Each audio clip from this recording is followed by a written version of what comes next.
అందరికీ నమస్కారం. డివైన్ భక్తి తెలుగుకు స్వాగతం. ఈరోజు నేను శివపురాణం మొదలు పెడుతున్నాను.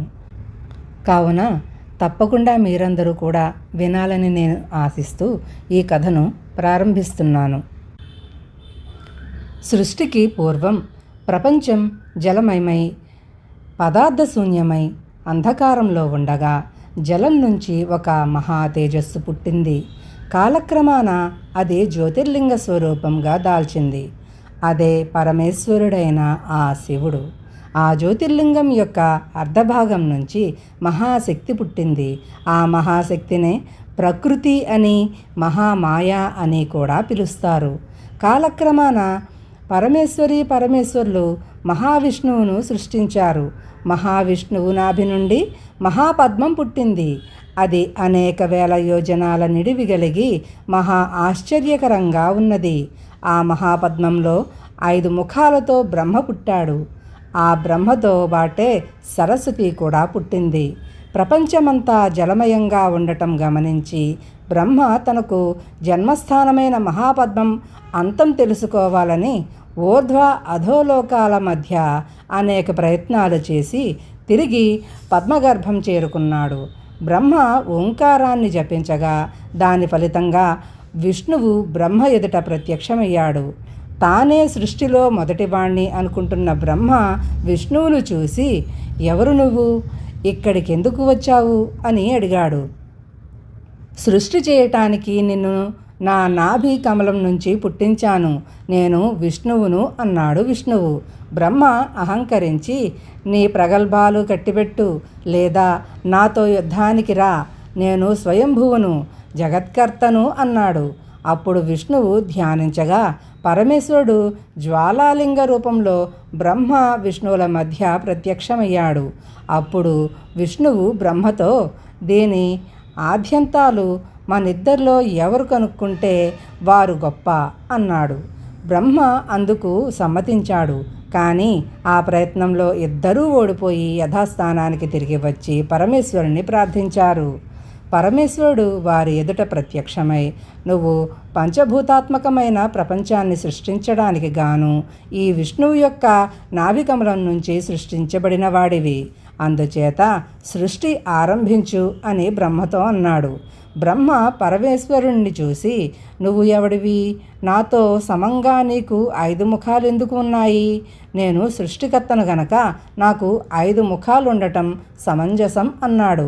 ఆ మాటలు విని పరమేశ్వరుడు రుద్రావతారం దాల్చి తన ఎడమ చేతి చిటికెన వేలు గోరును కత్తిగా ఉపయోగించి బ్రహ్మకున్న 5 తలల్లో ఒకటి ఖండించేశాడు. దానితో బ్రహ్మ గర్వం మాని రక్షించమని పరమేశ్వరుణ్ణి ప్రార్థించాడు. పరమేశ్వరుడు రౌద్రం వదిలి శాంతం వహించి, ఓ బ్రహ్మ, సృష్టించడానికి నువ్వు, నీ సృష్టిని రక్షించడానికి ఈ విష్ణువు సృష్టించబడ్డారు. నేను లయకారకుడైన శివుడుగాను, రుద్రుడుగాను, ఈశ్వరుడుగాను పిలువబడతాను. జ్వాలాలింగాన్నే పార్థివలింగంగాను, శివలింగంగాను పూజించండి అని చెప్పి ఆ జ్వాలాలింగంలో ఐక్యమయ్యాడు. తరువాత బ్రహ్మ విష్ణువు నుంచి వేదం మొదలైనవి తీసుకుని పద్మాసనం మీద కూర్చుని ఓంకారాన్ని జపిస్తూ ఉండగా నీటి మీద తేలుతూ ఒక గుడ్డు బ్రహ్మకేసి వచ్చింది. బ్రహ్మ దానికేసి ఆశ్చర్యంగా చూశాడు. అంతలో ఆ గుడ్డు నుంచి ఓం అనే శబ్దం బయటికి వచ్చింది. అది వచ్చిన మార్గాన బ్రహ్మ ఆ అండంలో ప్రవేశించాడు. అందులో గాఢాంతకారంగా ఉన్నది. బ్రహ్మ అక్కడ తన శరీరాన్ని విసర్జించి చతుర్ముఖుడుగా తిరిగి పుట్టాడు. బ్రహ్మ అండం నుంచి బయటికి వచ్చినప్పుడు అది 2గా చీలి కింది భాగం భూమిగాను, పైభాగం ఆకాశంగాను ఏర్పడింది. నీరు ఇంకిపోయింది.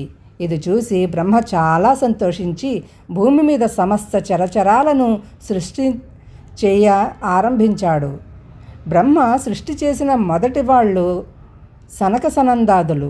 వాళ్ళు సృష్టి చేసే ఆసక్తి లేక పరమేశ్వరుణ్ణి ధ్యానిస్తూ తపస్సు చేసుకునేటందుకు వెళ్ళిపోయారు.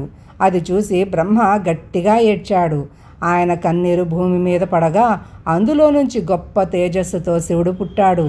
అతను తెల్లగా ఉండి దశ దిశలను వెలిగిస్తూ ఉండటం చూసి బ్రహ్మ, ఎవరు నువ్వు అని అడిగాడు.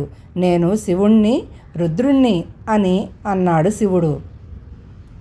అప్పుడు విష్ణువు ప్రత్యక్షమై, బ్రహ్మ, నువ్వు సృష్టించి నేను పోషించే చరచరాలను లయం చేయటానికి పరమేశ్వరుడే ఈ శివుడి రూపంలో పుట్టాడు అన్నాడు. బ్రహ్మకు సత్యలోకము, విష్ణువుకు వైకుంఠము, శివుడికి కైలాసము వాసస్థానాలుగా ఏర్పడ్డాయి. అందుచేత బ్రహ్మ సత్యలోకానికి వెళ్ళి తనకు సహాయంగా ఉండటానికి గాను మరీచి, కశ్యప, దక్ష, గౌతమ, వశిష్ఠ, కర్దమ మొదలైన 9 మంది ఉపబ్రహ్మలను సృష్టించాడు. వీరిలో దక్షుడికి 64 కుమార్తెలు కలిగారు. ఆ కుమార్తెల్లో అదితి మొదలైన 10 మందిని కశ్యపుడు పెళ్ళాడి పిల్లలను కన్నాడు. అతిథికి ఇంద్రుడు మొదలైన దేవతలు పుట్టారు. దితికి దైత్యులు పుట్టారు. వినతకు గరుత్మంతుడు, అనూరుడు పుట్టారు. కద్రువుకు సర్పాలు పుట్టారు. శ్వసకు యక్ష, రాక్షసులు పుట్టారు. శివుణ్ణి పెళ్ళాటడం కోసం మహేశ్వరి దక్షుడికి సతి అనే కుమార్తెగా పుట్టింది. వారిద్దరికీ వివాహం జరిగినప్పుడు బ్రహ్మ, విష్ణువు, ఇంద్రుడు మొదలైన దేవతలు వచ్చి సతీశివులను అనేక విధాల స్తోత్రం చేశారు. వచ్చిన వారికి అందరికీ గౌరవ మర్యాదలు చేయటానికి నందీశ్వరుణ్ణి, కాలభైరవుణ్ణి నియమించి శివుడు సతీ సమేతుడై కైలాసానికి వెళ్ళి సుఖంగా ఉన్నాడు. కొంతకాలం గడిచింది.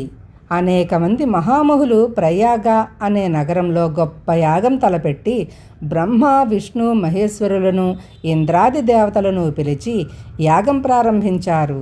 యజ్ఞానికి వచ్చిన వారికి వసతులు ఏర్పాటు చేసి మహర్షులు వారికి తగిన ఆసనాలు చూపి కూర్చోబెట్టారు.